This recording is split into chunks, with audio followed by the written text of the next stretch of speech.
بعقيدة صدق في صدري، لبيك أتيتك في لهف لسؤالك يا أهل الذكر، لسؤالك يا أهل الذكر، لسؤالي جئت لكي أدري.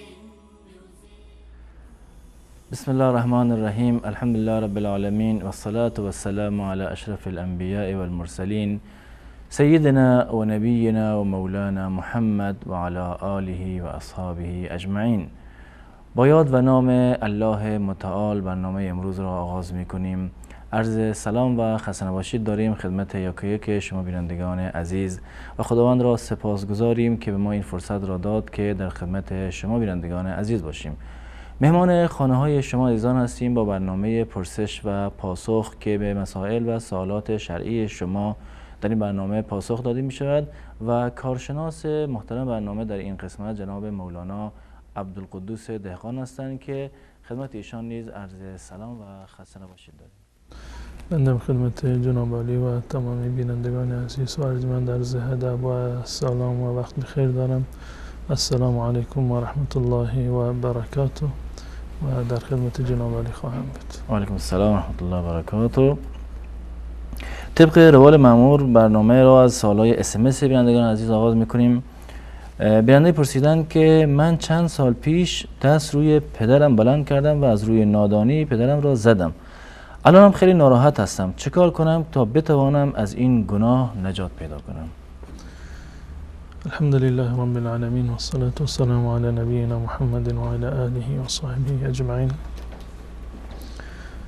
در میان حقوق بندگان مهمترین حقی که بر گردن انسان هست در واقع حق پدر و مادر هست. الله متعال حق پدر و مادر را در کنار حق خودش ذکر کرده و یکی از مهمترین حقوقی هست که انسان مسلمان باید آن را مراعات بکند. و گذشته از این که یک حق هست بلکه یک نوع دین هم هست که الله متعال همان گونه که انسان با پدر و مادر خودش برخورد بکند قطعا فرزندانش هم دقیقاً با همون کیفیت با اون برخورد خواهند کرد. الله متعال می‌فرماید و قضى ربك الا تعبدوا الا اياه و بالوالدین احسانا. در چندین مورد الله متعال این حکم خودش را بیان کرده. و قضى ربك الا تعبدوا الا اياه یعنی الله متعال حکم کرده، قضاوت کرده و به شما دستور داده که غیر از الله را نپرستید و به والدین خودتان نیکی بکنید. احسان به والدین بالاترین حقی هست که الله متعال در کنار حق خودش این را در واقع ذکر کرده. و جالب این است که در سوره لقمان در ادامه این آیات الله متعال می‌فرماید که اما یبلغن عندك الكبر احدهما او كلاهما فلا تقل لهما اف ولا تنهرهما. اگر پدر و مادر شما به سن پیری رسیدند و شما دریافتید پدر و مادر خودتون رو از نعمت پدر و مادر برخوردار بودید، فلا تقل لهما اف، به پدر و مادر حتی اف نگو.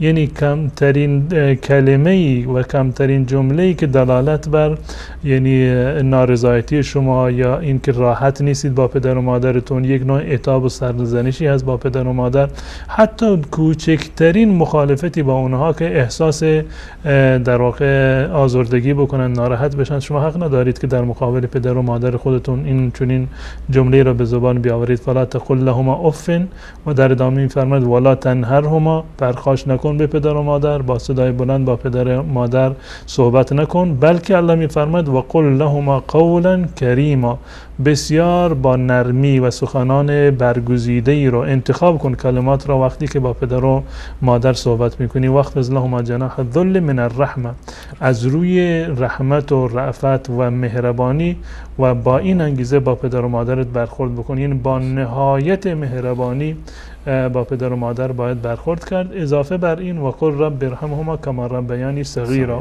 زمانی که تو کودک بودی اونا تو رو پرورش میکردن، اون زمان رو بیاد داشته باش و هر وقتی که هم که بزرگ شدی برای همیشه تا زمانی که زنده هستی این دعا باید ورد زبانت باشه. قل رب ارحمهما کما ربیانی صغیرا، دعا بکن پیش پروردگار که پروردگارا پدر و مادر ما رو رحمت بکن، اونها رو ببخش، رحمت خودت رو بر اونها نازل بکن، همان گونه که در کوچکی برای من زحمت کشیدن و من رو تربیت کردن. نه تنها اینکه پدر و مادر مسلمان باشند، اهل عقیده باشند، هم دین و هم آیین شما باشند، موافق باشند در دین و عقیده با شما، حتی ولی اینکه مخالف باشند. فرض کنیم که فرزند اهل سنت هست و پدر و مادر شیعه هستند، گذشته از این فرض بکنیم که صورت کلی کافر هستند، فرزند مسلمان هست، پدر و مادر کافر، حتی گذشته از این که کافر هستند مجبور بکنند فرزندان خودش رو، فرزندش رو مجبور بکنند که کفر بکند، یعنی حتی راحت نگذارند که اهل اسلام باشد و اهل توحید باشد و خرافات و بدعات رو ترک بکند، بلکه مخالفت هم بکنند، دستور به کفر بدن. الله متعال میفرماید و این جاهداک علی ان تشرک بی ما لیس لک به علم فلا تطعهما، اگر پدر و مادر یعنی خواستند که تو رو مجبور بکنند که کفر بکنی به الله متعال، حرف اونها رو گوش نکن. فلا تطعهما، در این صورت اطاعت پدر و مادر بر شما لازم نیست اگر تو رو مجبور کردند که کفر بکنی، از دین و آیین خودت دست بکشی. اما بس هم الله متعال میفرماید و صاحبهما فی الدنیا معروفا، در دنیا در برخورد خودت با اونا با بهترین وجه عمل بکن. سوره لقمان هست و آیت قبلی هم که اشاره کردم در سوره اسراء، باز هم الله متعال اون همه تاکید و توصیه میکنه درباره این که حتی به پدر و مادر در واقع ما اجازه نداریم که اف بگیم یا با صدای بلند و پرخاش بکنیم با اونها برخورد بکنیم. و نه تنها دین اسلام بلکه ادیان گذشته هم الله متعال دستور داده بود، یعنی یک حکم کلی هست احترام به پدر و مادر. و اذا اخذنا میثاق بنی اسرائیل لا تعبدون الا الله و بالوالدین احسانا، یک وعده بوده، یک میثاقی بوده که الله متعال از بنی اسرائیل هم در واقع گرفته بوده و رسول الله صلی الله علیه و سلم هم بزرگترین عمل را بعد از نماز در واقع در یک از روایات که در صحیح بخاری و مسلم هست حضرت عبدالله بن مسعود روایت کردند، این عمل را بر والدین ذکر کردند. عبدالله بن مسعود رضی الله تعالی عنه پرسیدند که بهترین عمل نزد الله متعال چه هست؟ رسول الله صلی الله علیه و سلم فرمودند که الصلاة علی وقتها، نماز را سر وقت بخوانید. و سپس سوال کردند که بعد از نماز سر وقت چه عملی محبوب ترین عمل هست نزد الله متعال؟ ایشون فرمودند که بر الوالدین، نیکی کردن به پدر و مادر. پس بنابراین تحت هیچ شرایطی پرخاش کردن و صدا بلند کردن و اف گفتن در جلوی پدر و مادر جایز نیست و بدرفتاری با پدر و مادر جایز نیست، ولو اینکه پدر و مادر کافر باشند، بیدین باشند، ولو اینکه امر به منکر بکنند، ولو اینکه دستور بدن به کفر و شرک. اما باز هم انسان باید برخوردش یک برخورد در واقع همراه با احسان و بر در واقع باشد، چه برسد که مسلمان باشند. و همون گونه که قبلا هم اشاره کردم، برخورد با پدر و مادر یک دینی هست برگردن انسان. حتما در دنیا الله متعال فرزندان شما را الهام میکند، به همون طریقی کشیده میشوند که شما با پدر و مادر خود در واقع برخورد کردید. پس بنابراین باید در نهایت لطافت و مهربانی با پدر و مادر برخورد بکنیم. اما اگر کسی بی احترامی کرده به پدر و مادر خودش، اول یکی این که حق الله متعال را ضایع کرده، زیرا که الله متعال همون گونه که اشاره کردم دستور داده که ما به پدر و مادر احسان و نیکی بکنیم. کسی که به پدر و مادر برعکسش بدی بکند، یعنی این که حق الله را، دستور الله متعال را زیر پا گذاشته. پس بنابراین اول باید توبه بکند، استغفار بکند، از الله متعال طلب مغفرت بکند. مرحله دومش این است که حق پدر و مادر را زیر پا گذاشته، حق الناس هست، باید برود پیش پدر و مادرش در واقع و از اونها حلالیت بطلبد، معافی بطلبد و بگوید که من در فلان روز در حق شما کوتاهی کردم، عمل زشتی از من سر زده، حرف نادرستی رو زدند یا اقدامی علیه شما کردم، ضرب و شتم می‌کردم، من پشیمان هستم و هر کاری که شما بگید من حاضرم که برای رضایت شما در واقع انجام بدم. به هر نحوی که ممکن هست رضایت پدر و مادر رو در واقع جلب بکنند و قطعا الله متعال خصوصا وقتی که زنده هست رضایشون جلب بکنند. اگر کسی هم فوت کرده به پدر و مادرش بیمهری کرده بوده، پرخاش کرده بوده و در واقع بدی کرده بوده، راهش این است که من گونه که قرآن در سوره اسراء به ما توصیه میکنن قل رب ارحمهما کما ربیانی صغیرا، برای پدر و مادر دعا بکنید، انشاءالله که در روز قیامت هم پدر و مادر از شما راضی خواهند بود به خاطر این دعای نیک و صالحی که شما در حق پدر و مادرتون انجام دادید.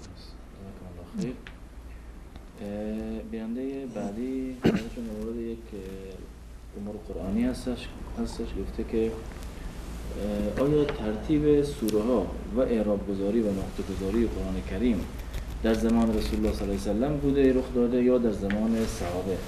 گفتم میدونم که خداوند قرآن را حفظ کرده است، اما اگر اعراب گذاری بعد از پیامبر بوده آیا این دخل و تصرف محسوب نمی شود و آیا تمام صحابه مصحفی داشتند و مصحف امام یعنی چه؟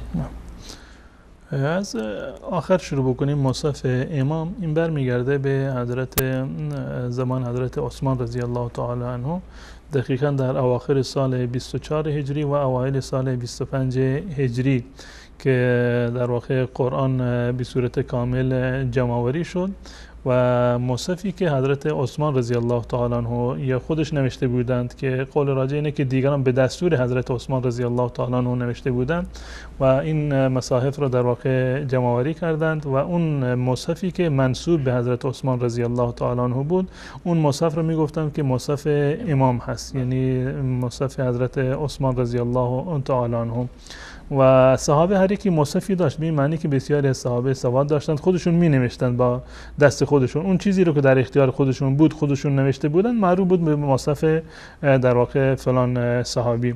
و ویژگی رو که مصحف امام داشت، یعنی قرآنی رو که حضرت عثمان رضی الله تعالی عنه جمع‌آوری کرد و در رسم الخطش و در واقع در ترتیبی که هست همین قرآنی هست که امروزه وجود داره، با همین ترتیب جمع‌آوری شد و با همین رسم الخط جمع‌آوری شد و ویژگی رو که داره تحقیق در این قرآن هست، یعنی مواظب بودن، بسیار دقت میکردن آیاتی که منسوخ التلاوه بوده، قبلا مثلا آیه نازل شده بوده دوباره نسخ شده بوده منسوخ التلاوه بوده، اینو در واقع نمی نوشتن در قرآن کریم، فقط اون آیاتی رو که باقی مانده بوده منسوخ التلاوه نبوده اونها رو در واقع ثبت میکردن. و ویژگی دومش اینه که موردی رو که در آخرین عرضه قرآن بر رسول الله صلی الله علیه و سلم اثبات شده بود اون رو مد نظر قرار دادن.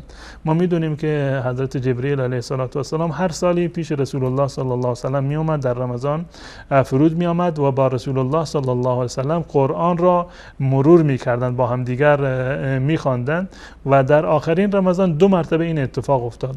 در مصحف امام آخرین در واقع تثبیت قرآن را، آخرین مراجعی رو که در واقع رسول الله و حضرت جبرئیل با هم مرور میکردند اینو مد نظر قرار دادن. به اضافه این قرآنی که در زمان حضرت عثمان رضی الله تعالی عنه نوشته شد اینو در واقع پیش میکردند به تمام صحابه، وقتی که تمام صحابه تأیید میکردند اونو در این مصحف و در قرآن ثبت میکردند آیات را. و اگر که در موردی اشکالی به وجود می آمد در نحوه نوشتن یک کلمه اون رو بر اساس لغت قریش می نوشتند، یعنی تلفظ قریش که چون تلفظ می کردن بر اساس اون می نوشتند. و همچنین این قرآنی بوده که متواتر بوده، یعنی قرائت های در واقع شاذ رو وارد قرآن نکردن و قرائت هایی رو که متواتر بوده، همون قبلا عرض کردم که تمام صحابه اون رو قبول داشتند و میدونستند، بر اساس اون در واقع این جمع‌آوری شد در زمان حضرت عثمان رضی الله تعالی عنه. و این مصحف معروف بود به مصحف امام، یعنی مصحفی که در زمان حضرت عثمان رضی الله تعالی عنه و به دستور ایشان جمع‌آوری شد با ویژگی هایی که عرض کردم.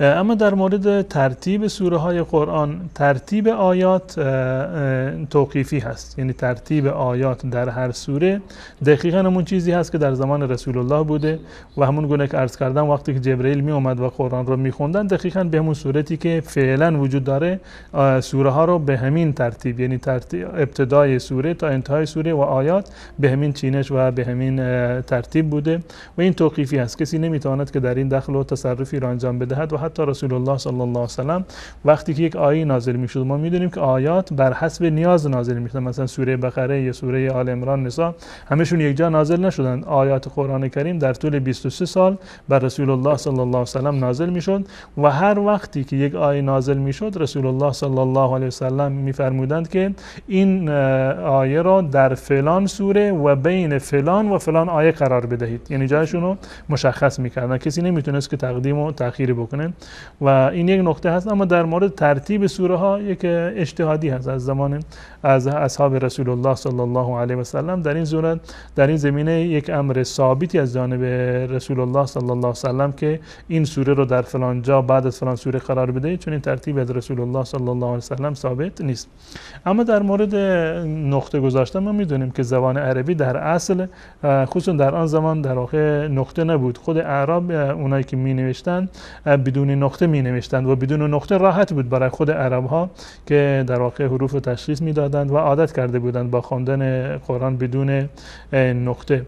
اولین باری که زبان عربی ثابت شد که مثلا نقطه گذاشتن در زبان عربی در زمان ابوالاسد دوالی بودی که از اصحاب سیدنا علی رضی الله تعالی عنه، که وقتی که بقیه مسلمان می شدن، اعاجم مسلمان می شدن، نمیتونستن زبان عربی رو بدون نقطه بخونن، حروف رو تشخیص نمیدادن، ایشون اومد برای تشخیص حروف نقطه گذاری کرد، یعنی حرکات رو گذاشت و به جای حرکت نقطه گذاشتند ایشون که بهتر بشه که خونده بشه.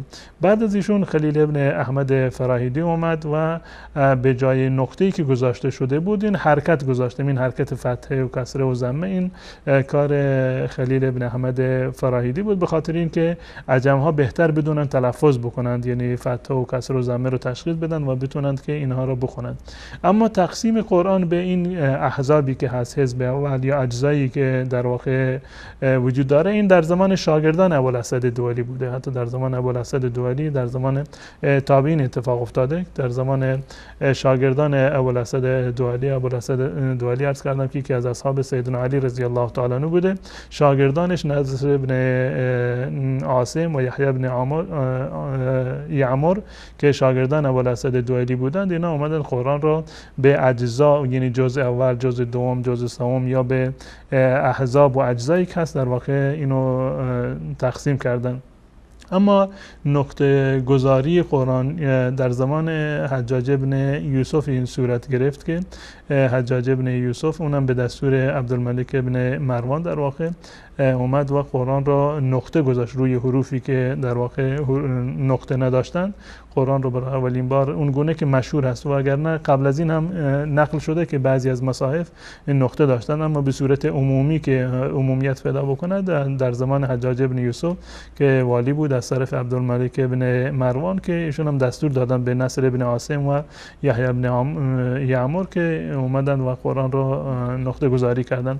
و این هیچ گونه دخل و تصرفی در قرآن نیست، بلکه تلفظ الفاظی رو که برای غیر عرب مشکل بود الان میتونند که غیر عرب هم دقیقاً مثل عرب ها اینو تلفظ بکنن، در حرکاتش و در حروفش دچار اشکال و اشتباه نشوند.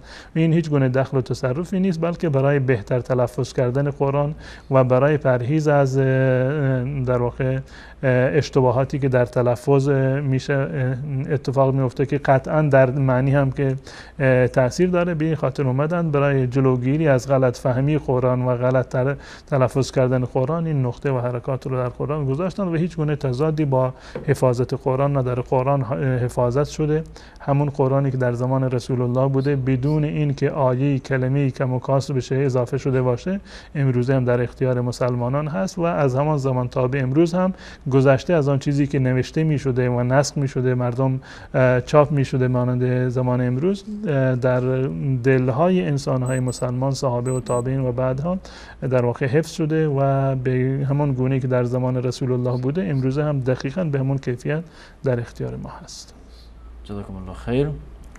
در اینجا نیز از اتاق فرمان و کارگردان عزیز خواهش میکنم که شماره تماس بینندگان عزیز را زیرنویس بکنن و بازم تکرار میکنم بینندگانی که قصد دارن تماس بگیرن از الان سوالاشون آماده داشته باشن و وقتی تماسشون وصل شد از طریق گوشی تلفن با ما صحبت بکنن.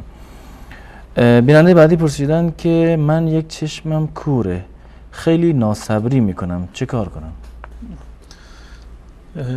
ابتلاء و امتحانات الله متعال بی حکمت نیست. یکی از اعتقاداتی که هر انسان مسلمانی داره و یکی از نامه‌های الله متعال حکیم هست و صفت حکمتی که از صفات الله متعال هست. حکیم یعنی ذاتی که کار بیهوده ای را و بی نتیجه و ثمری را انجام نمیدهد، یعنی حتما کارهایش حکمت دارد، خالی از حکمت در واقع نیست. ما انسان ها معمولا در هنگام مصیبت ها و بیماری ها فقط جنبه منفی این موارد را میبینیم. کسی بیمار شده، نمیدونم دچار قطع عضو شده، بدنش ناقص شده، بیمار هست، رنجور هست، مصیبت جانی مالی به اون رسیده، فقط این جنبش را میبینیم. جنبه دیگرش را که حکمت الله متعال چی باشد، چرا الله متعال این را مقدر کرده، ما این جنبه را در واقع در مد نظر قرار نمیدیم. در دنیا هیچ شر مطلقی رو الله متعال نیافریده که یک چیزی شر مطلق باشه که از هر جنبه در واقع شر باشه. از یک جنبه شاید شری در بر داشته باشند، اما در جنبه دیگر منافع بسیار زیادی رو در واقع برای مسلمانان و انسانها در بر داره. حتی میکروب که یعنی به عنوان منبع فساد و در واقع تباهی شمرده می شود، اون هم در واقع اگر میکروب وجود نمی داشت دنیا در ظرف شاید یک روز همه به تعفن کشیده می شد و چیزی نبود که در واقع این همه مثلا حیوانات و مرده ها و گوشت ها و بقیه چیزهایی رو که از بین رفتند و اونا یعنی متلاشی بشه و از بین برود. این کاری هست که میکروب اینو در واقع انجام میدهد. یعنی هیچ چیزی در دنیا خالی از حکمت نیست و شر مطلق وجود ندارد. شاید برای شما یک چیزی شر باشد، اما از جنبه دیگر قطعا برای شما منافع بسیار زیادی را دارد. و خب مثلا یک کسی کشاورزی از یک طرف خرمنش رو گذاشته توی خرمنگاه هست، میخواد که به طور مثال هنوز جمع نکرده، محصولش رو روی زمین هست، اگر باران بیفتد، چه باران نازل بشود، خب چه بسا که این یک فرد ضرر میکند که مثلا گندمش فاسد بشود یا موارد دیگر از این، اما برای عموم مردم در واقع این مفید هست و منافع خیلی زیادی رو داره. ما مثالای خیلی زیادی رو میشه که در این زمینه بزنیم. در مورد امتحاناتی که الله متعال به انسانهای مسلمان میکند، این یک به عنوان یک اصل یک قاعده کلی ما دین رو باید در نظر بگیریم که برای مسلمان هیچ درد و غم و رنجی، حتی خاری که به پای و بدن انسان فرو می رود، خالی از اجر نیست.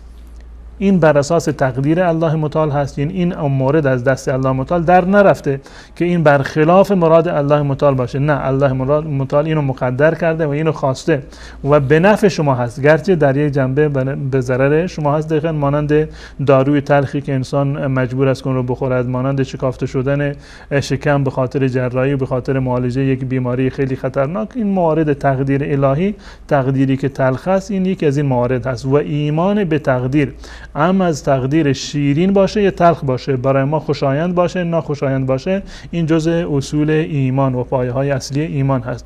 حضرت ابوهریره رضی الله تعالی عنه در صحیح بخاری هست که میگوید رسول الله صلی الله علیه و سلم فرمودند که ما یصیب المسلم من نصب ولا وصب ولا هم ولا حزن ولا اذى ولا غم حتى الشوكة یشاکها الا کفر الله بها خطاياهم. هر مسلمانی دردی بهش میرسد و غمی بهش میرسد، خستگی کوفتگی به میرسد، بیمار میشود، هر گونه مصیبتی که بر انسان بیاد، چیز ریز باشد یا درشت باشد، حتی خاری که به پای انسان میرود، این کفاره گناهانی میشود که در واقع انسان انجام داده. روایت حضرت صهیب رضی الله تعالی عنه بسیار زیبا هست در صحیح مسلم که میگه رسول الله صلی الله علیه و سلم فرمودند عجبا لامر المؤمن ان امره كله خیر.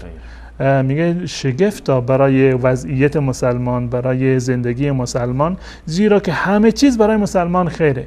خیر هم برایش خیر هست و شر هم برایش خیر هست. ولیس ذلک لاحد الا للمؤمن. این جریان فقط برای مؤمن هست. مؤمن هست که لذت میبرند هم از تقدیر خیر الله و هم از تقدیر شر الله. چرا خیر هست؟ میگه این اصابت و سرا شکر، اگر بهش نعمتی برسد شکر نعمت انجام میدهد، فکان خیر الله، این براش بهتر است. و این اصابت و ضرا، اگر سختی برسد، بیماری برسد، صبر میکند، فکان خیر الله، بازم براش در واقع بهتر است. یعنی جواب پاداش صبری رو که الله متعال میدهد یک پاداش بسیار در واقع کامل است. در هر صورت چه نیکی خوشی برسد هم ثواب دارد مسلمان که شکر میکند، اگر بدی و زحمتی برسد هم پاداش دارد، زیرا که صبر میکند پاداش صبرش رو در واقع خواهد دید. و در مورد کسی که نابینا هست، نقص عضو دارد یا اینکه چشمش رو از دست داده، در این زمینه یک حدیث قدسی هست. این الله متعال خودش صرفا در این مورد یک نوع در واقع بشارت و مژده بسیار بزرگی رو به انسانهای مسلمان داده. روایت حضرت انس رضی الله تعالی عنه است که در صحیح اومده، در صحیح بخاری اومده و در بقیه کتاب‌ها، و حدیث قدسی هست. یعنی این که رسول الله صلی الله علیه و سلم از جانب الله متعال نقل میکنند که رسول الله میفرماید که الله متعال چنین و چنان در واقع فرمود. در این روایت اومده که الله متعال میگوید اذا ابتلیت عبدی بحبیبتیه، من هر وقت که بنده‌ام را با دو چشمش، حبیبتیه یعنی از بس که خیلی محبوب هست، یعنی به دو محبوبش، یعنی چشمهای بنده‌ام را هر وقتی که من از اون بگیرم و اون در مقابل صبر بکند، عوضته بهما الجنه، من در مقابلش بهشت رو به چنین فردی خواهم داد. و چه بسا که اون کسانی که نابینا هستند الله متعال تشخیص داده که اینا نابینا باشند، این نشانه رحمت الله متعال و لطفشند. اگر بینا بودن چه بسا که دچار هزار فساد و کار گناه میشدند، نگاه کردن به نامحرم و دنباله اینها و تمام مواردی که در این زمینه هست. این که الله متعال تشخیص داده که یک فردی رو نابینا آفریده یا چشمش رو از اون بگیرد، بله تقدیر الله متعال سخت، نابینا بودن خیلی سخت است. فقط کسی میتواند که این رو درک بکند که در واقع نابینا شده باشد. برای یک فرد بینا هر چند توضیح بدهیم که نابینایی چه اندازه سخت است، شاید این رو نتونند که در واقع تصور بکنند، اما به اندازه این که سخت هست الله متعال در مقابل پاداشش رو بهشت قرار داده. امیدوار هستم که این بیننده عزیزمون در واقع صبر بکنند به این تقدیر الله متعال و رضایت بدهند به رضایت الله متعال که پاداششون انشاءالله اگر با ایمان و عقیده باشه همون در واقع بهشت الله متعال است. اما اگر بی صبری بکنند، ناخشنود باشند از الله متعال، به خودشون، به الله و به جهان و به همه کس بد بگویند، در واقع تنها ضرری رو که وارد کرده بر خودش وارد کرده و خودش رو از این نعمت بسیار بزرگ و پاداش بسیار بزرگی که الله متعال براش در نظر گرفته چه بسا که محروم بکند. جزاکم الله خیر. تشکر میکنم از شما. تماس‌های بینندگان هم وصله و باز از بینندگان عزیز خواهش میکنم کسانی که تماس میگیرن لطف کنن که از طریق گوشی تلفن با ما صحبت بکنن. اولین بیننده رو میگیریم. سلام علیکم، برنامه پرسش و پاسخ بفرمایید. و علیکم السلام و السلام علیکم. چند سوال داشتم از استاد محترم که در روزای عیدم زنگ زدم زیاد مزاحم نشدم، میخواستم که همین سوالا را از استاد بفرمایید. در خدمت شماست. سوال اولی است که خطبه در نماز جمعه و عید واجب است یا سنت؟ سوال بعدی. و اگر بله دنبال سوال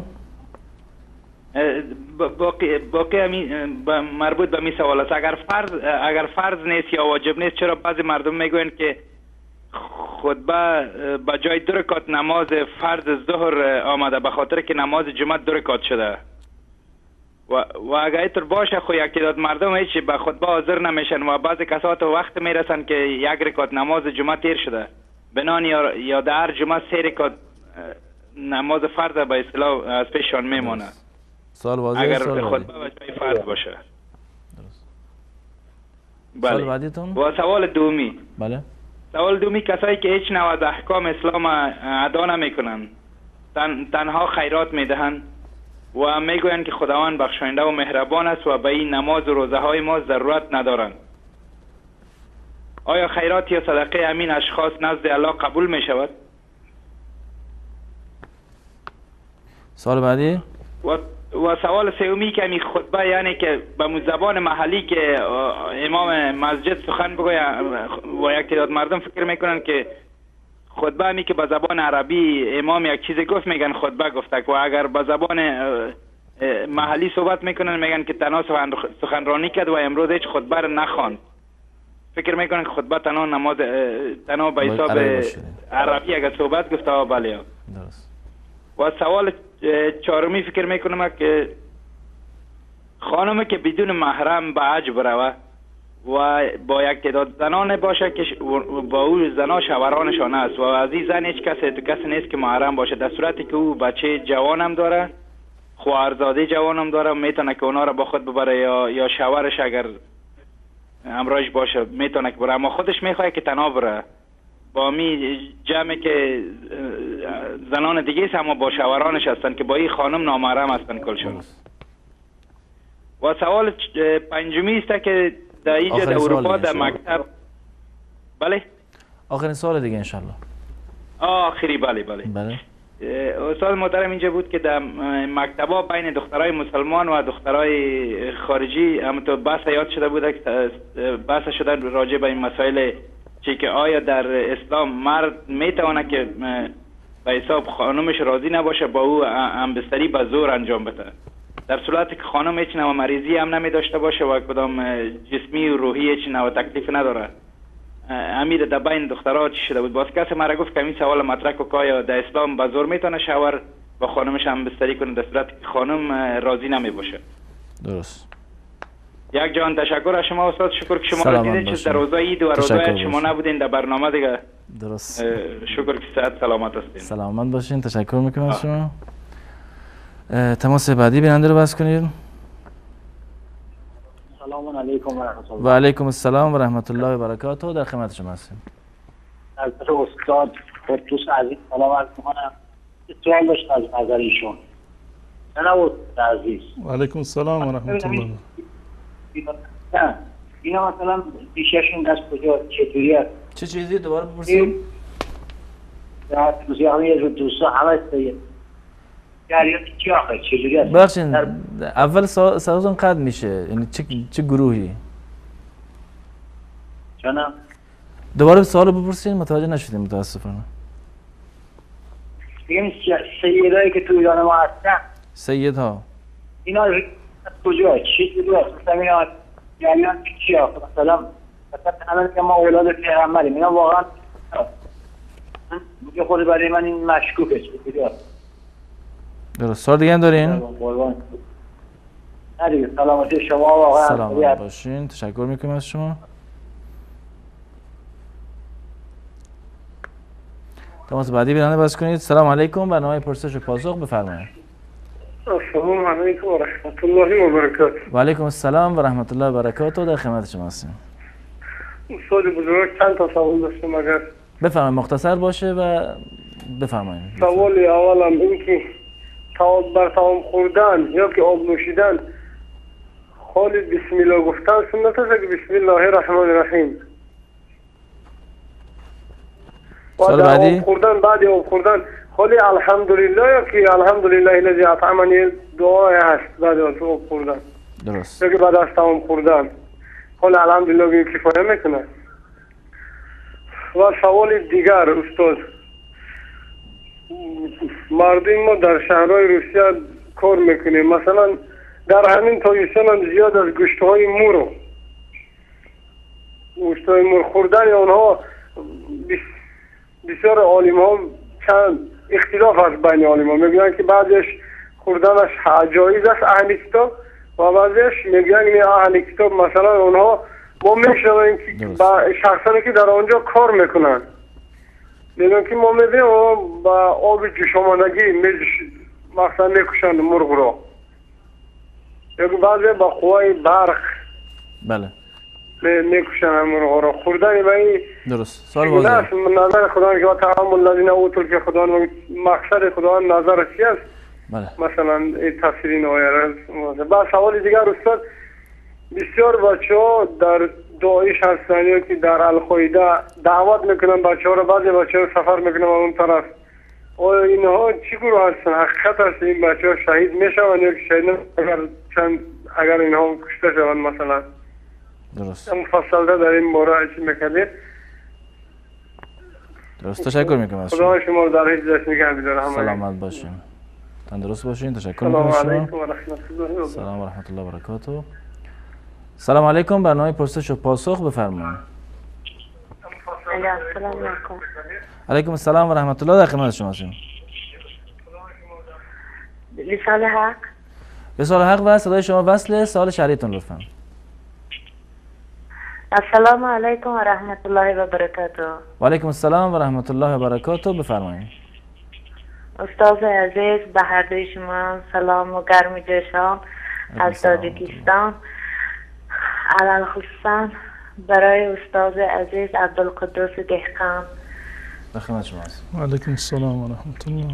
یک نظر استاد را اگر بر من نشان میدادید.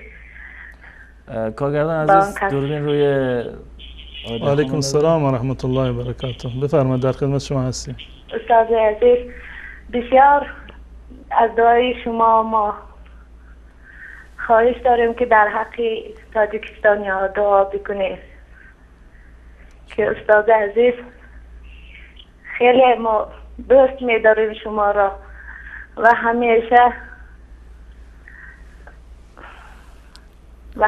شما را دوست داریم. خواهدمان استاد، در حق برادرم که امروز در استال سعودی هستند و بسیار ما مشکل زیاد داریم، در حق برادری من دعای خیر بکنید.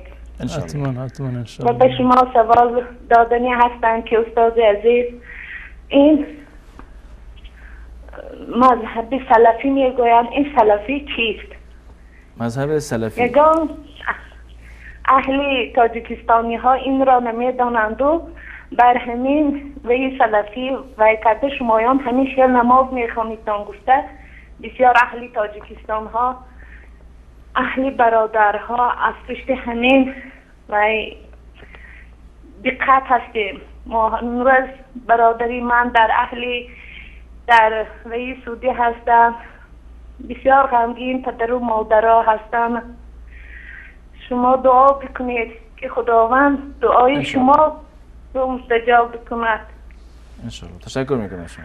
استاد عزیز، و از شما باز یک سوال دیگه دارم. من عاشق خانه خدا هستم 17 سال باز و در تلویزیون خانه خدا را دیده زیارت میکنم و بسر میکنم. این روا است یا نه؟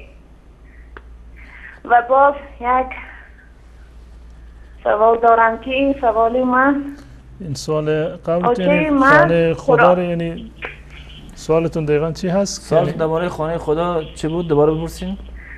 خانه خدا را در تلویزیون دیده زیارت میکنم و میبوسم. درست. بسیار عاشق خانه خدا هستم، از عشق زیاد استاد عزیز. درست. و سال آخریتون؟ یک بچه من قرآن میخوانند و قرآن را با حرفی عربی خوانده نمیتوانند و یا خطی فارسی هست و لیکن مضمون قرآن همان قرآن عربی هست. درست. اما را میخوانند میگویند که همین قرآن من خواندگی حساب اسمی یا نه؟ درست. و استاد عزیز، من در ماه‌های رمضان بود به وی شمایان تلفن کردم، افراد به وی شما خیلی مشکلی قضید، این خیلی با شما وای نشدیم، علاقه نشدیم. بر استاد سلیمانی بسیار سلام خود را رساندن که بر شما رسانند و باز هم با سلام خود را به شما میرسانم و در حق اهل تاجیکستان دعای خیر سلامت استاد عزیز انشالله.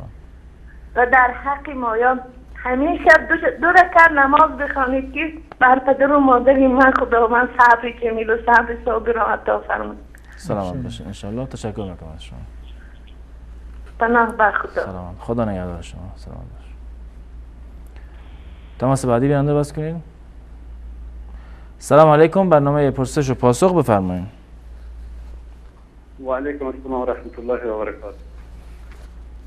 بفرمایید سوال شرعیتون. سوال میشه که از سوال اگه میشه که جناب مولانا تو کمک توضیح دهند. از هر نماز فرض ما تکرار میتونیم بگیم یا نه تنها رد از بعد هر نماز فرضی اذکار اذکار رد از هر نماز فرض. درست. یعنی اینا رد از هر نماز فرض گفتن میشه یا نه تنها رد از نماز فرض صبح و رد از نماز فرض عصر گفتن میشه. سوال دیگه هم دارین؟ سوال بعدی هم که بله سوال بعدی که راجع به سنت رد از نماز سنت قبل از نماز صبح که توضیح دادن که چرا رد از نماز فرض خوندن نمیشه. سنت قبل نماز صبح. بله چرا وقتی که به داخل مسجد میشیم گیر بگره قبل از فرض بخونیم، یعنی رد از فرض چرا خوندن نمیشه؟ چرا بعد فرض خوانده نمیشه؟ چرا بعد از فجر منظورتونه؟ اصارتون یکی سرتون یعنی مثلا چرا نماز صبح سنت صبح قبل داره ولی بعد نداره، یعنی چرا بعد از فرض خوانده نمیشه؟ سوالتون همینه؟ که قبل از فرض بله همون دو رکعتی که قبل از فرض خوندن میشه. درست. ما به جماعت میرسیم امام جماعت میخونه ما بگر دو رکعت سنت رو بخونیم یا نه با جماعت شریک شیم دو رکعت رد از فرض بخونیم. بعضی علما میگن رد از فرض دیگه خوندن نمیشه، اگر ما اول دو رکعت بخونیم اگر به جماعت رسیدیم درست، اگر نه رسیدیم درست. سوال واضحه. تشکر میکنم از شما. تشکر از شما، برنامه خوبه. سلام باش. تشکر میکنم از شما. تماس بعدی بیننده بس کنید. سلام علیکم، برنامه پرسش و پاسخ بفرمایید.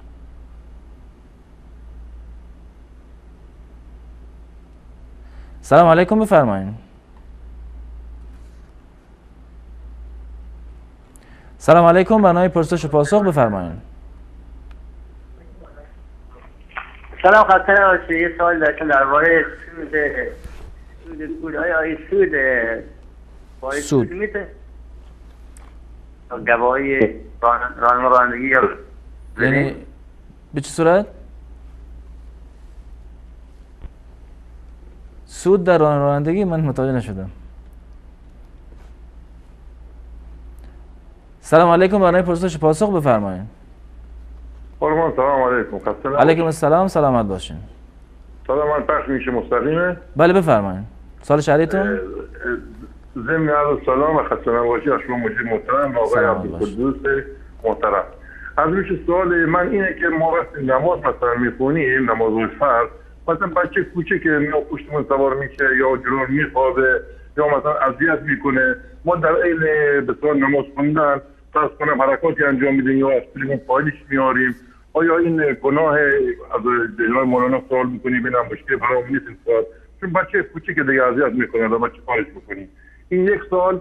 سوال بعدی اینه که استاد بزرگوار شما سعی کنید سوالا که میگیریم خیلی سوالا طولانی نشه، ما چقدر پشت خط موندیم، مثلا یه آقای میاد 8 سال 2 سوال مطرح میکنه. چیکار کنیم؟ ما خواهش میکنم میشه بینندگان خواهشو داریم ولی دیگه بعضی مراعات نمیکنن، حتی میگم سوالا رو مختصر آماده داشته باشن تا بنویسن، یعنی ولی متاسفانه وقت برنامه گرفته میشه دیگه. شما بزرگواری خودتون ببخشید. شما 3 تا سوال یا 4 سوال مثلا الان آقایی که اول اومد حدود 7 سوال کرد تو جواب اینو شما بدی اقلا چقدر 9 ساعت 20 دقیقه وقت میگیره دیگه. درسته بله. شما بزرگواری خودتون ببخشید. اینه که لطف کنید شما در برنامه بعدی یعنی سعی بکنید که 2 سال یا 3 سال بیشتر نگیرید. مثل شما کار نیوز شرکت کلمه 2 سال 3 سال بیشتر نگیرید، خیلی که وقت همه درست میشه. درست. جزاک الله خیر. خدا یارتون بده. سلامت باشین. تشکر میکنم از شما. ان شاء الله بینندگان عزیزم شنیده باشن و این قضیه رو مراعات بکنن. سلام علیکم، برنامه پرسش و پاسخ بفرمایید. السلام علیکم استاد. علیکم السلام و رحمت الله، در خدمت شما هستم.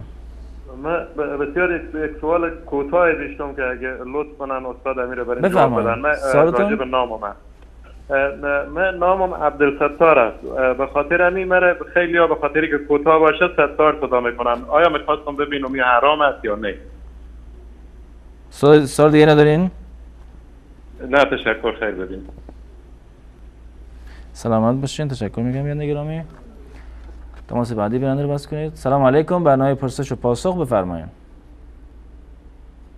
سلام علیکم. علیکم السلام و رحمت الله، در خدمت شما هستیم.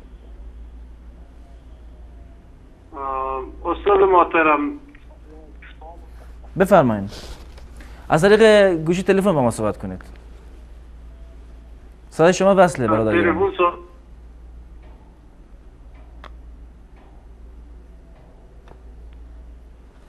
تماس بعدی بیننده بس کنید. سلام علیکم، برنامه پرسش و پاسخ بفرمایید. علیکم السلام و رحمت الله و برکاته. در خدمت شما هستم.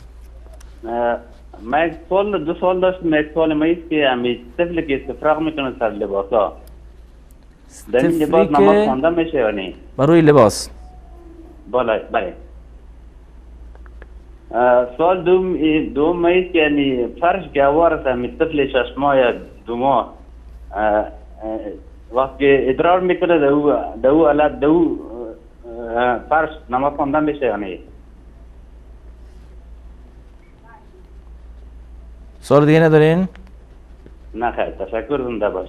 سلامت باشین. تشکر میکنم از شما. تماس بعدی بیننده رو بس کنید. سلام علیکم. برنامه پرسش و پاسخ بفرمایید. سلام علیکم. علیکم السلام و رحمت الله. سلام علیکم و رحمت الله. علیکم السلام و رحمت الله. استاد من یه سوال داشتم. میخواستم ازتون سوال بکنم که آیا غسل جنابت بدون شستن دهان قبول هستش؟ یعنی جزء واجباتشه یا نه خیر؟ درست. سوال دیگه هم دارین؟ تشکر از شما. سلامت باشین. الله ازتون خیر بده ان شاء الله. سلامت باشین. آخرین تماس بیننده رو بس کنید. سلام علیکم. برنامه پرسش و پاسخ بفرمایید. سلام علیکم بفرمایید. سلام علیکم بفرمایید. استاد اگر کسی سلاسل داشت، اگر کسی بخوانه یا بخشید دوباره سوال بپرسین. یا در هر بار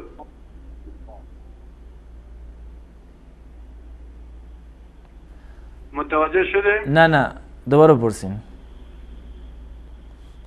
گفتم اگر کسی اشتباه میت باید بخوانه. والا صداتون داره قطع میشه، من متوجه نمیشم. مولی متوجه میشین؟ اگر کسی فقط اگر کسی شد دارم متوجه میشم.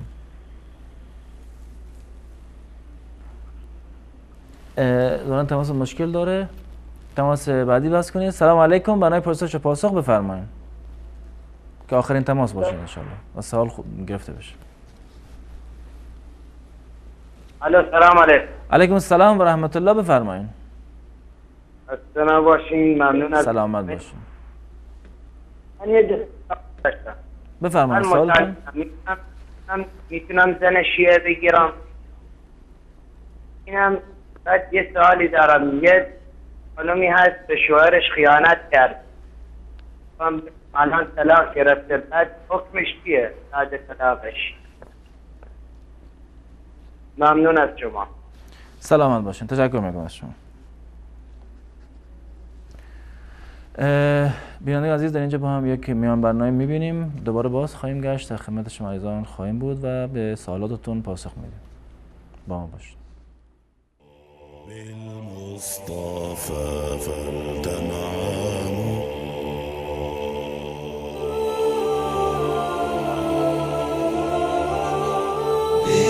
بالمصطفى فلتنعم بمدحه ترنم بالمصطفى فلتنعم بمدحه أحلى الورى طه حبيبي صلوا عليه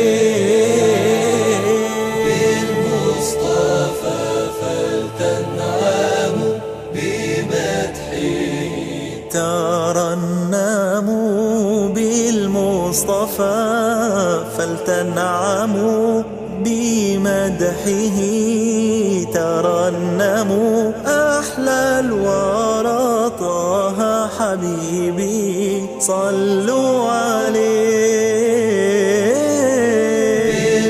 بالمصطفى فلتنعموا بمدحه ترنموا أحلى الورى طه حبيبي صلوا عليه هو رحمة للعالمين وأجل كل المرسلين الصادق الوعد الأمين صلوا عليه صلوا على رسول الله خير العباد صلوا على رسول خير العباد أحلى الورى طه حبيبي صلوا عليه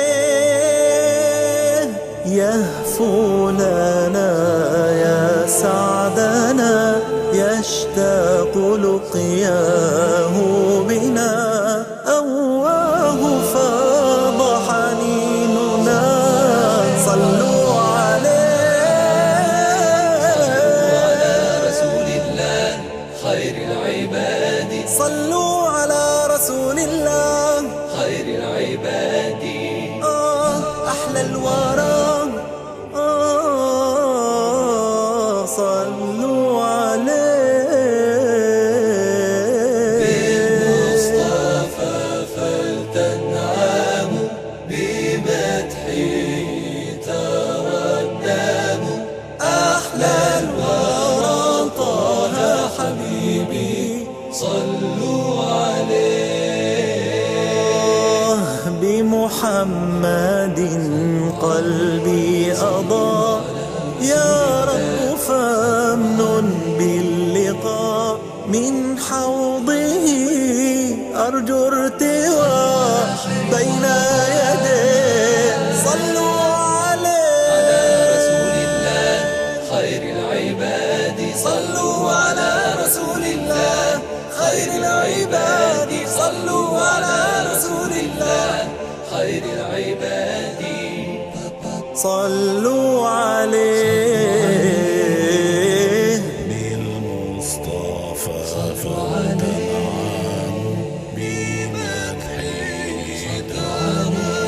صلوا على رسول الله خير العباد صلوا على رسول الله خير العباد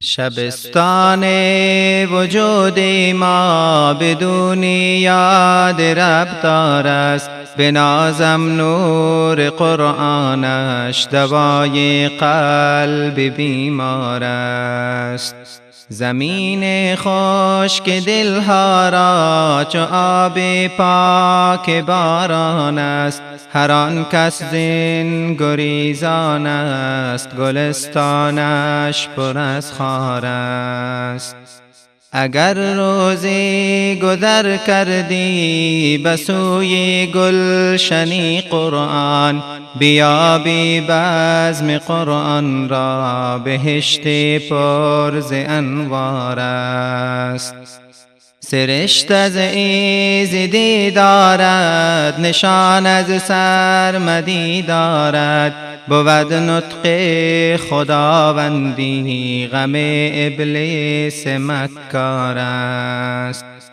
شبستان وجود ما بدون یاد ربطار است بنازم نور قرآنش دوای قلب بیمار است چو خورشیدی پر از نور است لباسش عطر و کافور است بیا از وی ببر نوری که او مصباح انوار است بدل دارد ابد قرآن مسلمان را پیامی رب ولی هر مسلمان است عدو سخت کفار است اگر در زندگی آید شود جانت بهارستان گر از او رو بگردانی سزایت آتش و نار است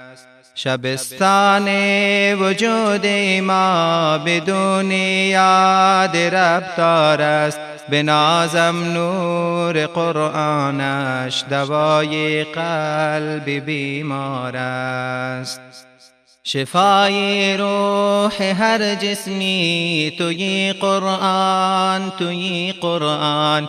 بهاران می کنی دل را، دل از یادی تو سرشار است. خدایا عشق قرآنت به قلب ما فزون بن ما.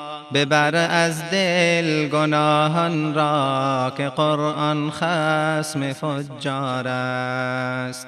بگردان ره روانش را به دنیا سرور و سالار.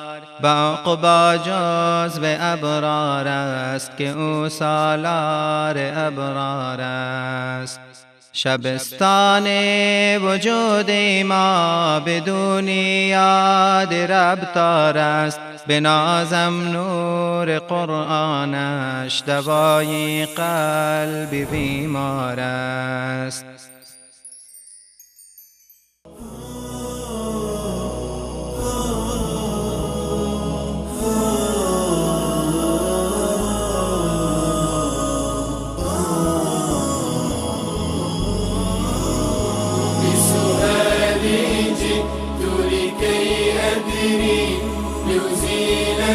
الحيرة من أمري، فهنا علم وهنا نور وهنا منبع كل الفكر.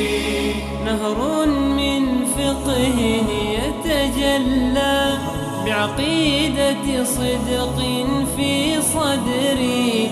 لبيك أتيتك في لهف لسؤالك يا أهل الذكر.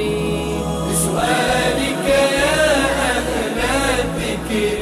لسؤالي جئت لكي. عرض سلام و خسته نباشید مجدد دارم خدمت بینندگان عزیز. جناب مولانا بیننده اول پرسیدن که گفته میشه که خطبه نماز جمعه و عید، سوالشون این است که آیا خطبه نماز جمعه و عید آیا فرض است یا واجب یا سنت؟ و گفتن اگر فرض است خب چرا در بعضیا یعنی گفته میشود که این خطبه جای 2 رکعت نماز فرض را میگیرد. حالا کسی که به نماز فرض نمیرسد یا به خطبه نمیرسد آیا جای این 2 رکعت فرضش ادا میشود یا نه؟ یا این درست است این حرف یا نه؟ من سوال این بیننده که در مورد خطبه بود، تقریبا 3 تا از سوالاش من یک جا جواب میدم خدمت این بیننده عزیزمون.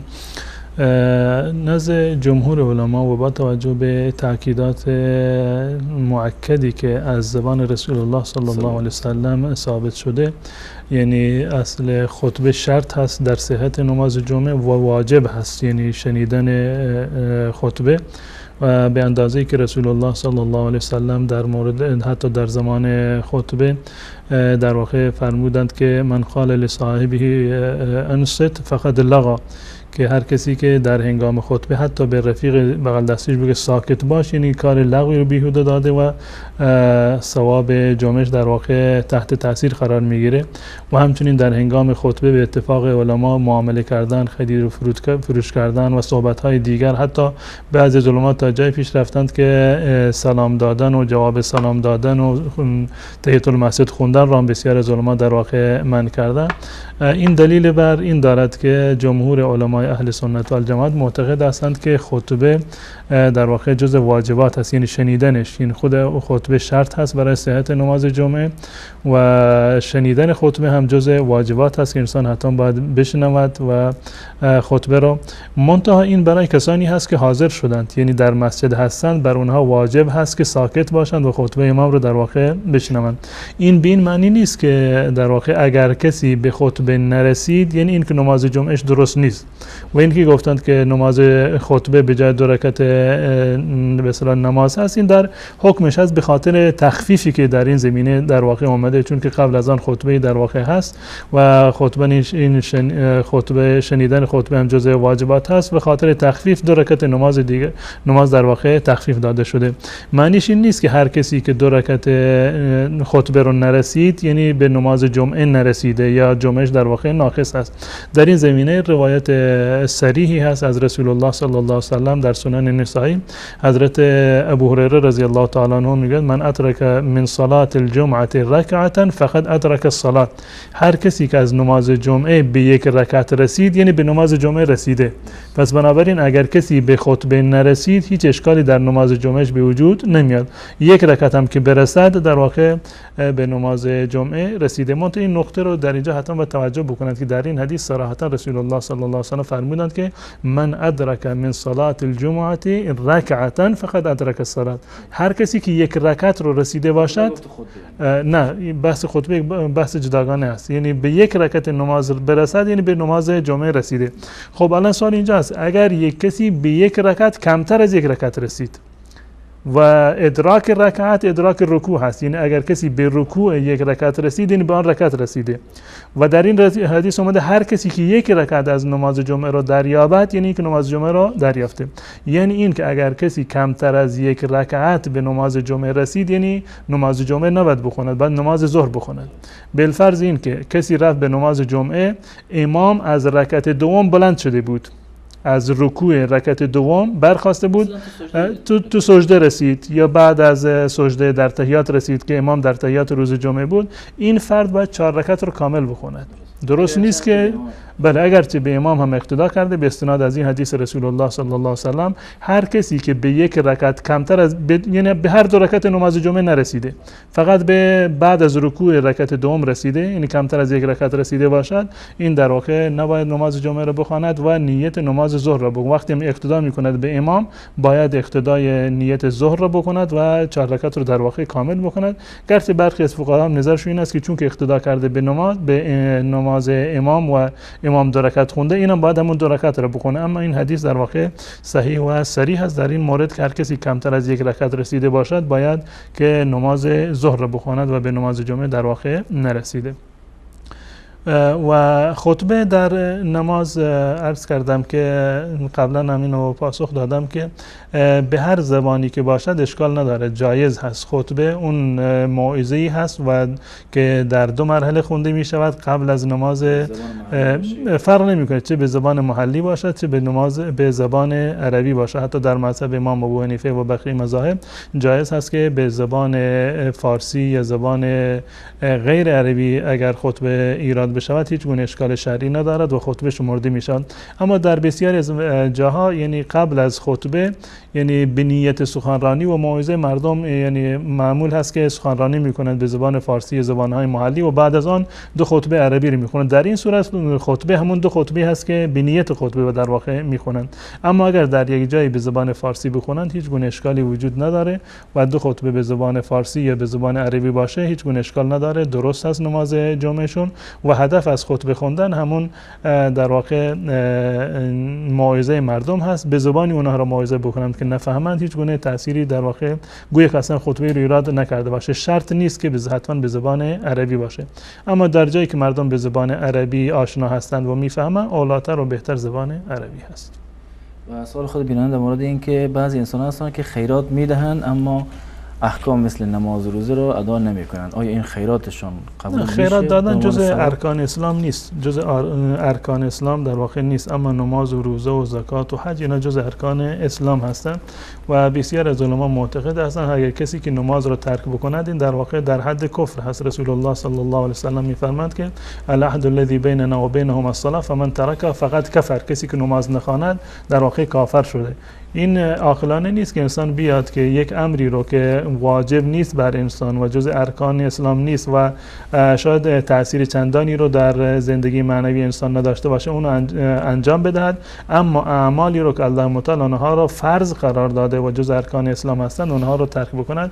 این عاقلانه نیست. به اضافه این که بسیار از علما معتقد هستند که کسی که نماز رو در واقع ترک بکند کافر می شود. وقتی که کافر بشود صدقات و خیراتش هم در واقع هیچ گونه ارزشی رو هم ندارد. درست. جزاکم الله خیر. خانمی که محرم دارد، شوهر دارد، پسر جوان هم دارد، برای حج آیا میتواند به همراه زنان دیگر برود؟ حرام هست که زن بدون محرم سفر بکند. رسول الله صلی الله علیه و سلم در چند روایت اینو منع کردند که زن اجازه ندارد بدون محرم به سفر برود، چه بسا که در سفر مورد تعرض و بی احترامی در واقع قرار بگیرد که این یک نوع بی حرمتی به ناموس اون مرد هست و از بنابراین باید اجازه بگیرند. اما اگر یک زنی بدون محرم بالفرض اگر به حجش درست است، منتها کار گناهی رو انجام داده که نافرمانی الله رو انجام داده و بدون مجوز شرعی و بدون همراه داشتن محرم رفته، این یک گناه دیگر هست. اما بالفرض اگر کسی رفت و در مکه رسید و حجش رو انجام داشت، حجش انشاءالله که صحیح است. جزاکم الله خیر. بعدی گفتن که در آلمان به شبههایی برای مسلمانان وجود میارن که میگویند در مدارس که در دین اسلام مرد میتواند با اجبار به همسرش رابطه جنسی همبستری برقرار کند و اگرچه که خود زن نیز راضی نباشد. آیا این درسته؟ وقتی که زن شوهری در واقع یعنی ازدواج کردند، عقد ازدواج بسته شده، یعنی این که تعهد کردند که به نیازهای جنسی هم دیگر پاسخ بدهند. این که بعد از این که عقد رو امضا کردند و عقدنامه رو امضا کردند رضایت دادند، زن وقتی که مهریه رو گرفته، وقتی که در خونه شوهر هست، وقتی که از نفقه شوهر در واقع داره استفاده میکنه، شوهر تمام مصارف زندگیش رو پرداخت میکنه، به اضافه این که قبلا خودش تعهد داده امضا کرده که یعنی زن و شوهر با هم دیگر محرم هستند، یعنی رابطه جنسی با در میان اونها آزاد هست. بعد از این راضی نبودن هیچ گونه معنی نداره. وقتی که ولی اینکه راضی نباشد، این به هیچ عنوان تجاوز محسوب نمی شود و یعنی عنف شمرده نمی شود، زیرا که اصل عقد ازدواج به معنی اعلام رضایت هست و محرمیتی که در میان دو نفر در واقع صورت می گیرد و یکی از وظایفی که امضا کردند و یکی از وظایف مرد زن و شوهر این است که به نیازهای جنسی هم دیگر باید پاسخ بدهند. درست. جزاکم الله خیر. بنابراین گفتن که در ایران افرادی هستند که سید گفته میشن، آیا اینها واقعا سید هستند و اصل ریشهشون به کجا برمیگرده؟ اگر واقعا سید باشند، سید به معنی اولاد رسول الله و نسل رسول الله صلی الله علیه و سلم گفته میشوند و بسیاری از سیدهایی هستند که در واقع یعنی واقعا سید هستند، یعنی این که شجره نامه دارند و مطمئنا نسل اونها به رسول الله صلی الله علیه و سلم میرسد. چون این افراد سید هستند، یک احکام خاصی برای اینها هست، یعنی بدین معنی که صدقه به اینها جایز نیست، یعنی حرام هست، زکات دادن به اینها، صدقه دادن به اینها حرام هست و محبت اونها به خاطر اینکه فرزندان رسول الله صلی الله علیه و سلم هستند به صورت کلی اهل بیت رسول الله صلی الله علیه و سلم نشانه ایمان هست. اما کسانی که ادعا میکنند پدرش سید نبوده، الان فرزند ادعا میکنه که سید هست، فرزند قبلا فامیل چیز دیگر بوده، الان فامیلش عوض کرده، سید زاده کرده، اینا و کسانی که برای جمع‌آوری مال هست و به خاطر این که از این طریق سوء استفاده بکنند، اینا معلوم می شود که بوی رو از رسول الله صلی الله علیه و سلم نبردند و سید واقعی نیستند. سید واقعی اون است که پایبند دستورات رسول الله صلی الله علیه و سلم باشد، به اضافه این که نسبش حتما به رسول الله صلی الله علیه و سلم منتهی بشود. اما اگر کسی رو شما میشناسید که در میان شما هست و نسبش به رسول الله صلی الله علیه و سلم نمیرسد، این به هیچ عنوان نمیشود که به این گفت که سید. و غیر این که سید و غیر سید هیچ گونه تفاوتی رو نزد الله متعال ندارند. حتی رسول الله صلی الله علیه و سلم در خطابی که داشتند، سخنرانی که داشتند، خطاب فرمودند به عموهای خودش، حتی به حضرت فاطمه رضی الله تعالی عنها گفتند یا فاطمه بنت محمد انقذی نفسک من النار فانی لا اغنی عنک من الله شیئا. ای دخترم فاطمه خودت رو از آتش جهنم نجات بده، من نمیتونم برای تو کاری رو انجام بدم، زیرا که ملاک ایمان و عمل صالح است. به اضافه شفاعتی که ما امیدوار هستیم که رسول الله صلی الله علیه و سلم قطعا شفاعت میکند بسیاری از کسانی رو که مستوجب در واقع رفتن به جهنم هستند. اما این که چی الله متعال برای چه کسی اجازه شفاعت بدهد، تا زمانی که الله متعال اجازه شفاعت ندهد، الله متعال از اون شفاعت کننده و شفاعت شونده راضی نشود، شفاعتی صورت نمیگیرد. امیدواریم که الله متعال شفاعت رسول الله صلی الله علیه و سلم رو شامل حال ما ان شاء الله بگردانه. اما صرف این که فلانی سید هست، خب ابواللهب هم از در واقع سید هست و از موهای رسول الله صلی الله علیه و سلم هست، از بنی هاشم بوده، اما این هیچ گونه نفی به ابواللهب در واقع ندهد.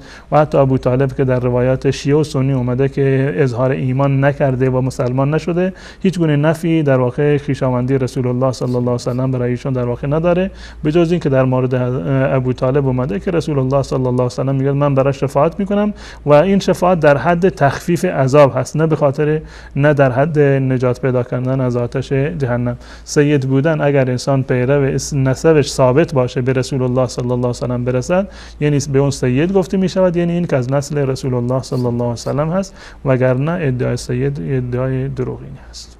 جزاکم الله خیر.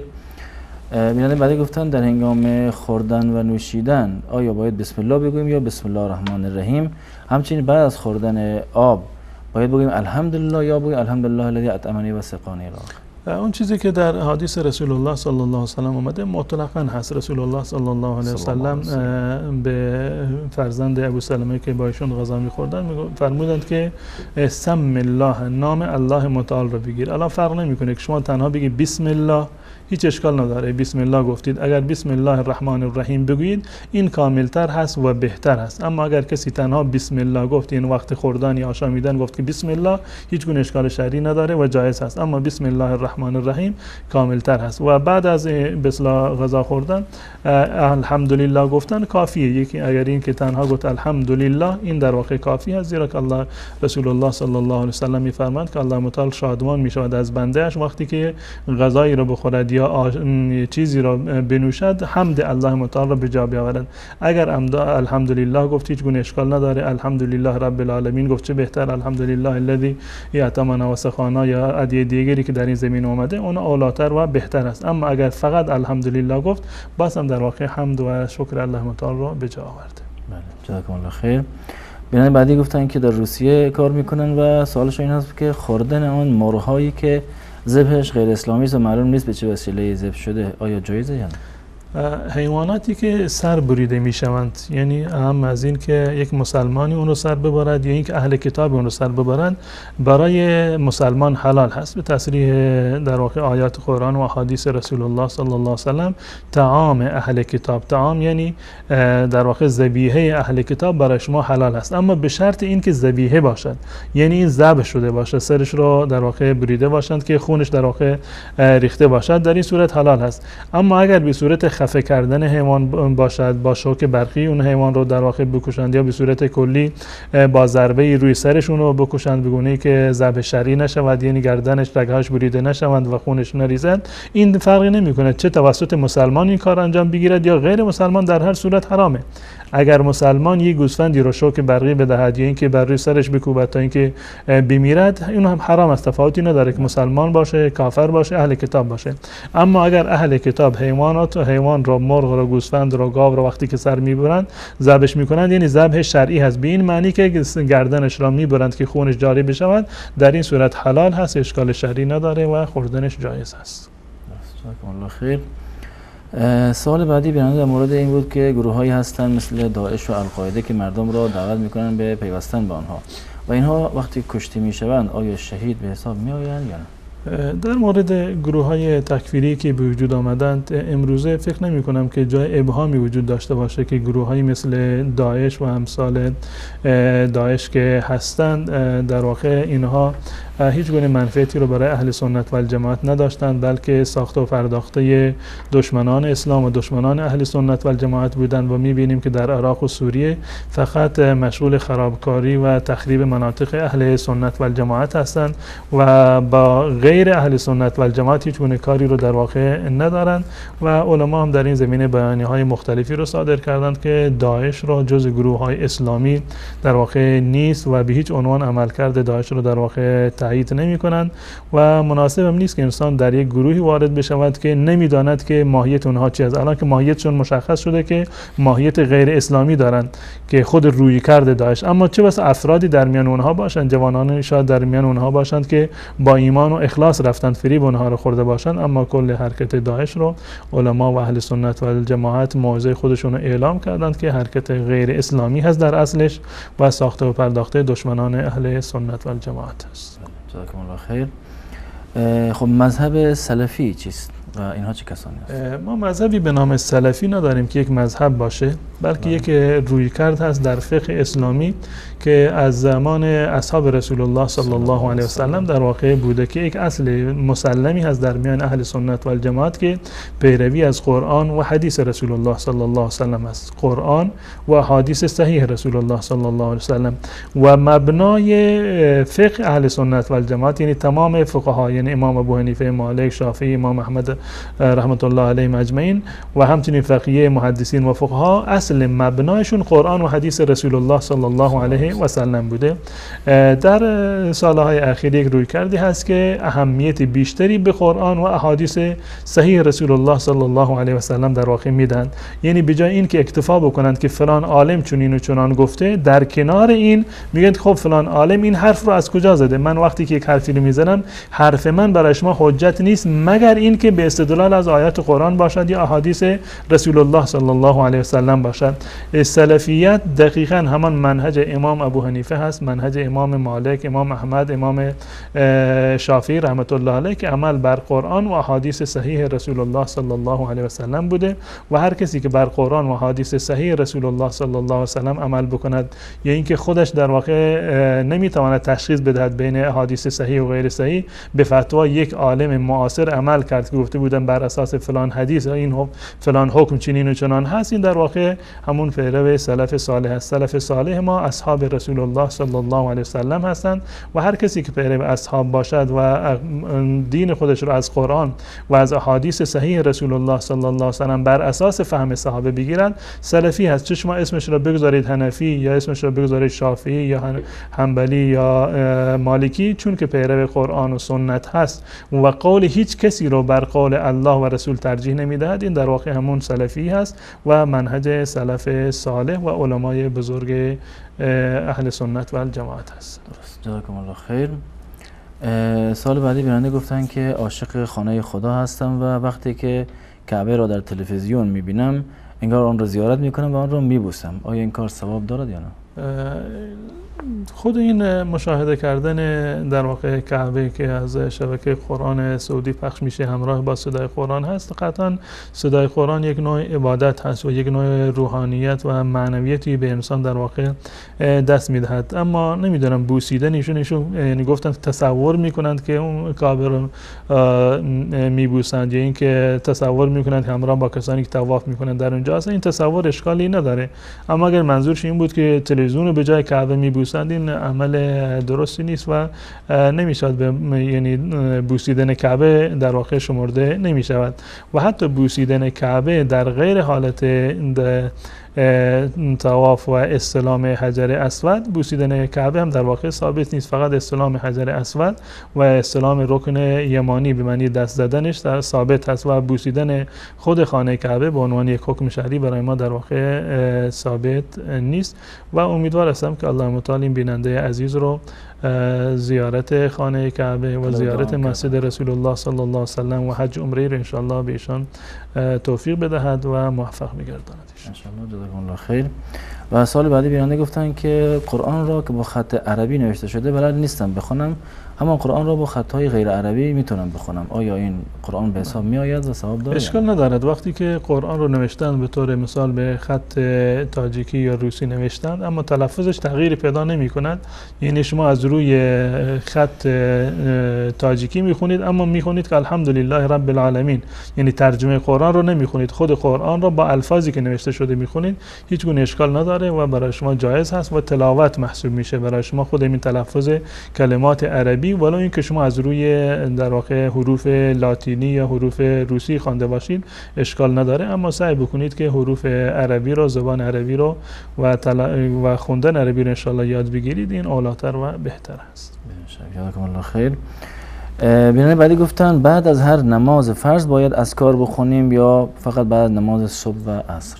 بعد از تمام در واقع نمازها هست، یعنی تمام نمازها هست که حتما باید این اذکار خونده بشه و خصوصا اذکاری که معروف هستن به اذکار فاطمی، یعنی بعد از نمازهای فرض 33 مرتبه سبحان الله و 33 مرتبه الحمدلله، 33 مرتبه الله اکبر و لا اله الا الله وحده لا شریک له له الملک و له الحمد یحیی و یمیت و هو علی کل شیء قدیر.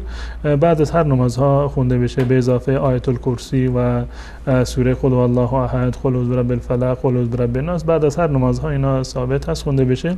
منتها بعد از نماز فجر یک سری یعنی اوراد شاید بیشتر باشه از اوراد دیگر، مانند خوندن مثلا 3 مرتبه قل الله احد، 3 مرتبه قل اعوذ برب الفلق، 3 مرتبه قل اعوذ برب الناس. اما به صورت کلی اذکاری که ثابت است بعد از تمام نمازها هست، یعنی بعد از هر 5 وقت نماز این اذکار از رسول الله صلی الله علیه و سلم توصیه شده و ثابت است. درست. جزاکم الله خیر. سوال بعدی بیانده در مورد نماز سنت نماز قبل از صبح بود. گفتن که چرا نمیشود بعد از نماز صبح آن سنت را خوان و حتی بعضی‌ها نماز فرضشون را به تأخیر می‌دن یا قضا میکنن تا نماز در مورد سنت فجر، یعنی 2 رکعتی که قبل از نماز فجر خونده میشد، این به اتفاق علما جز مؤکدترین سنت ها هست، یعنی از میان سنت های بقیه نمازها 2 رکعت سنت قبل از فجر از تمام نمازها تاکید بیشتری در این زمین آمده و رسول الله صلی الله علیه و سلم فرمودند که از دنیا و ما فیها این در واقع بهتر هستند. منتها برای این که این سنت خونده بشه وقتش این بوده که رسول الله صلی الله علیه و سلم بعد از این که اذان گفته می شده این 2 رکعت سنت را می خوندند، یعنی وقت سنت فجر بعد از دمیدن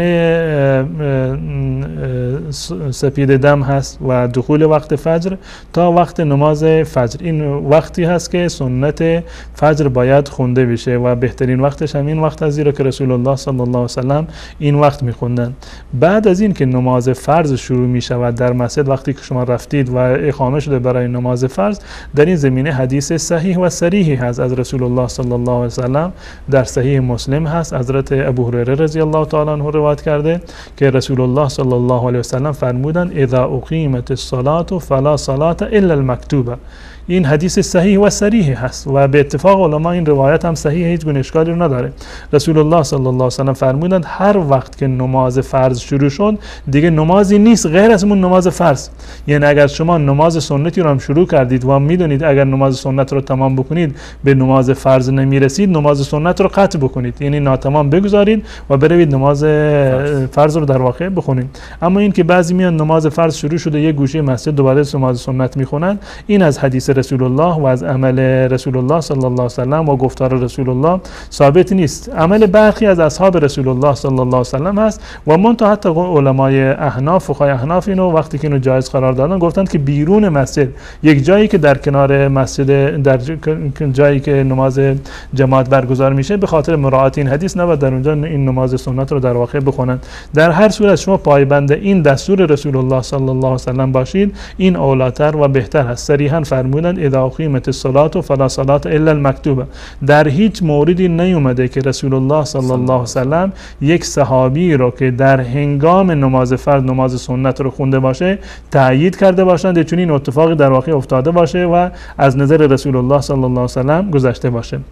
اما خواندن نماز سنت بعد از نماز فجر و قبل از طلوع آفتاب، اینم ثابت از احادیث رسول الله صلی الله علیه و سلم. روایتی از در این زمینه در سنن ابو داود اومده، از قیس ابن عمر اومده که میگوید که من یک روزی داشتم بعد از نماز فجر که با رسول الله صلی الله علیه و سلم خوندم 2 رکعت نماز دیگر میخوندم.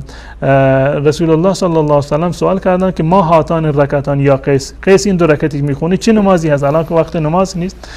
میگوید گفتم که یا رسول الله لم اکن صلیت الرکعه رکعت الفجر فهما هاتان، من 2 رکعت قبل از فجر رو نخوندم، این همون 2 رکعتی هست که من میخونم. رسول الله صلی الله علیه و سلم فرمود خب الان اشکال نداره، یعنی جایز هست. یعنی این عمل رو تأیید کردن. وقتی که رسول الله صلی الله علیه و سلم تأیید کردن دیگه ما یعنی دلیلی برای ممنوعیتش وجود نداره. منتها در فقه امام ابو حنیفه رحمت الله علیه در این زمینه این است که صبر بکند بعد از طلوع آفتاب این 2 رکعت رو بخواند. صبر بکند بعد از طلوع آفتاب این 2 رکعت را بخواند. اینم ثابت است از حدیث رسول الله صلی الله علیه و سلم. روایتی از در سنن ترمذی از حضرت ابو هریره رضی الله تعالی عنه که رسول الله صلی الله علیه و سلم فرمودند که من لم یصلی رکعتي الفجر فلیصلیهما بعد طلوع الشمس. اگر کسی 2 رکعت فجر قبل از فجر را نخونده بود اینها را بعد از طلوع فجر بخواند. این اولاتر و بهتر هست. اولاتر و بهتر هست. اگر کسی به خاطر این که بر هر 2 حدیث عمل کرده باشه و از این اختلافی که فقها در این زمینه دارند خارج شده باشه بعد از طلوع فجر بخواند، اولاتر و بهتر است که هیچ کسی به اون در واقع ایرادی هم نمیگیرند. اما اگر کسی بعد از نماز فجر خوند برابر حدیث حضرت ابو هریره قیس ابن عمر رضی الله تعالی عنه باز هم جایز هست، هیچ گونه اشکالی نداره. این برمیگرده به اختیار شما. اگر میدونید که بعد از طلوع آفتاب نمیتونید بخونید، مباشرتا بعد از نماز فجر بخونید، هیچ گونه نماز فرض بخونید، هیچ گونه اشکالی نداره، بر حدیث عمل کردید. اما اگر در مسجد نشستید مطمئن هستید که بعد تا طلوع فجر در اینجا طلوع آفتاب نشستید، بعد از طلوع آفتاب هم بخونید، باز هم بر حدیث رسول الله صلی الله علیه و سلم عمل کردید. درست. جزاکم الله خیر. بیننده بعدی گفتن که وقتی که نماز فرض یا نماز میخوانیم بچه کوچیک میاد روی جانماز و جلو نماز رد میشه و حتی بر روی کول ما سوار میشه. آیا این اشکال در نماز وجود میاد یا نه؟ نه، هیچ گونه اشکالی بر نماز وجود نمیآورد، بلکه یکی از اشتباهاتی که معمولا خانم ها دچار آن میشن در هنگام نماز خوندن این است که اگر بچه‌ای روی جانماز بیاد از رویشون رد بشه یا بیاد لباسشون بگیره، با بیرحمی با اون یعنی برخورد میکنند. بلکه ما باید مهربان باشیم با کودک هست، نمیداند که شما در حالت نماز هستید، احکام نماز چی هست. بلکه برعکس این از رسول الله صلی الله علیه و سلم ثابت شده. در روایت ابو قتاده هست در سنن ابو داود هست که ابو قتاده میگوید که رأیت رسول الله صلی الله علیه و سلم یصلی و هو یحمل امامه بنت ابی العاص. من دیدم که رسول الله صلی الله علیه و سلم نماز میخوندن در حالتی که امامه را که نوه رسول الله صلی الله علیه و سلم بود از دخترشون زینب که شوهرش ابوالعاص ابن ربیع بود، میگه این رو بغل گرفته بود. رسول الله صلی الله علیه و سلم امامه رو بغل گرفته بودن، نماز میخوندن. وقتی به سجده میرفتن این دختر را و این نوه خودشون بر روی زمین میگذاشتن. تا این اندازه ثابت است. و حتی در روایت اومده که حسن و حسین می اومدن بر پشت رسول الله صلی الله علیه و سلم سوار میشدن در هنگام نماز، اونم نماز فرض با جماعت. وقتی که رسول الله صلی الله علیه و سلم میخوندن، یکی از اصحاب میگه که من دیدم که رسول الله صلی الله علیه و سلم نماز رو خیلی طولانی کرد رو سجده رو و گفتم شاید برای رسول الله اتفاق افتاده. سر رو بلند کردم دیدم که حسن و حسین بر روی گردن رسول الله صلی الله علیه و سلم سوار هستند. بعد از نماز فرمودند که این دوتا اومدن روی گردن من سوار شدن. من به خاطر این که این دوتا در واقع یعنی کار خودشون رو انجام بدن، راحت باشن، بازی بکنن، من نماز را طولانی تر کردم. تا این اندازه در سنت رسول الله صلی الله علیه و سلم جایز است. هیچ گونه اشکال نداره که شما در حالت نماز بچه رو کنار خودتون بنشانید، دستش رو بگیرید یا اینکه اونو بغلش بکنید. مادرانی که در خونه تنها هستن و نمیتونن بچه‌شون تنها بذارن گریه میکنن، هیچ اشکال نداره، در هنگام نماز میتونن اونو بردارن و وقتی که به رکوع سجده رفتن دوباره بر روی زمین بگذارن. جزاکم الله خیر. ببینید بعدی گفتن اسمش عبدالستاره ولی اونو ستار صدا میکنن، آیا درسته؟ اشکال نداره. در تمام اسماء الله متعال به صورت مفرد صدا کردنشون بر بنده هیچ گونه اشکالی نداره. یعنی یک کسی عبدالستار هست، شما ستار بنامید، عبدالرحیم هست، رحیم بنامید. منتها در مورد لفظ جلاله الله که مخصوص الله هست و همچنین در مورد رحمان، در مورد صفت رحمان این مناسب نیست که یک کسی رو شما رحمان بنامید. الله متعال میگه قل ادعوا الله او ادعوا الرحمن. این دو تا صفات جز صفات اصلی الله متعال هستند که غیر از الله رحمان دیگری در واقع نیست. اما بقیه اسمهای الله متعال رو وقتی که خطاب به یک فرد باشه، زیرا که مثلا به صورت علیم و حلیم که جز صفات الله متعال هستند برای بندگان هم استفاده شده. اگر منظور شما فلانی هست اسمش رو ستار حساب صدا بزنید هیچ گونه اشکال شرعی نداره و جایز هست. خیر. 4 تا سوال مونده و 2 دقیقه فوقش وقت باشه. دو تا رو با هم جمع میکنیم. لباسی که طفل بر روی آن استفراغ کرده آیا نماز در آن درست است؟ همچنین اگر ادرار طفل 6 ماهه یا 2 ماهه بر روی فرش ریخته شود آیا نماز خوانده می شود؟ ادرار به اتفاق نجس هست، چه طفل 6 ماهه باشه چه 2 ساله باشه به اتفاق ادرار نجس هست و جایی که ادرار بچه یعنی آغشته بشه فرشی حتما باید اون قسمت رو بشورند، ولو اینکه یکی آب روش بریزند یا دوباره خشکش بکنند تمین اندازه که باشه این کفایت میکند و اگر مطمئن هستند که در اینجا ادرار بچه یعنی ریخته روی فرش بر روی اون نقطه نماز خوندن در واقع درست نیست. اما در مورد استفراغ یعنی قول جمهور علما این است که نجس هست، قول جمهور علما این است که نجس است، خصوصا وقتی که این غذا در واقع تغییر پیدا کرده باشه و متعفن باشه که قول جمهور علما این است که در واقع نجس است، گرچه برخی از علما مانند شیخ ابن عثیمین رحمت الله علیه و علامه شوکانی نظر بر این دارند که نه نجس نیست، اما قول جمهور علما این است که نجس است و احتیاط رو مراعات بکنند و لباس رو بشورند، این اولاتر و بهتر است. و غسل جنابت بدون شستن دهان درسته؟ این نه جز واجبات نیست، اگر کسی بدون اینکه دهان را بشوید و اگر غسل جنابت رو انجام داد بدون مزمزه و استنشاق اون غسلش انشالله درسته، اما اولاتر این است که مراعات بکنند دهان و بینی رو حتما باید بشویند، اولاتر است، اما اگر نشستند غسلشون صحیح. و آخرین سوالم ازدواج با زن شیعه و درست یا نه و اگر زنی به شوهرش خیانت کرده و بعد طلاق گرفته؟ اگر زن واقعا زنی هست که مطیع شما هست و اهل شرک و خرافات نیست و این فقط اسم شیعه است و ندای غیر الله نداره، کارهای شرکی رو انجام نمیداد، از نظر شرعی ازدواج با اون صحیح است. اما اگر میدونی که شیعی هست که دچار خرافات شده، شیعه صفوی هست نه شیعه علوی، برای اینکه برای فرزندانتون مشکلی ایجاد نشود ما بتونیم کاری توصیه نمیکنیم. و کسی هم که خیانت کرده باشه به شوهرش و ایشون گفتن که طلاق گرفته، وقتی که طلاق گرفته خب یعنی از همدیگر جدا شدن، من متوجهم که یعنی حکمش است خب از همدیگر جدا شدن و در واقع یعنی توبه بکنه و الله متعال ان شاء الله اون رو میبخشه و بعد از اینکه توبه بکنه هر کسی هم که بخواد با اون ازدواج بکنه از نظر شرعی اشکالی ندارد. جزاکم الله خیر، خسته نباشین. از بینندگان عزیز نیز تشکر میکنیم که تا این لحظه با ما بودن و تا یک دیدار دیگر همه شما را به الله متعال میسپاریم. السلام علیکم و رحمت الله و برکاته.